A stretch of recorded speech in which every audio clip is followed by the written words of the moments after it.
learn Turkish words and phrases.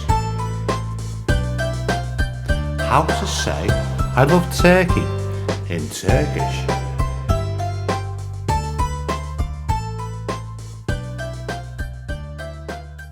I love, seviyorum. I love, seviyorum. I love, seviyorum.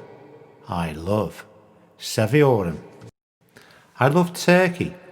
Türkiye'yi seviyorum. I love Turkey. Türkiye'yi seviyorum. I love Turkey. Türkiye'yi seviyorum. Now you try. I love Turkey.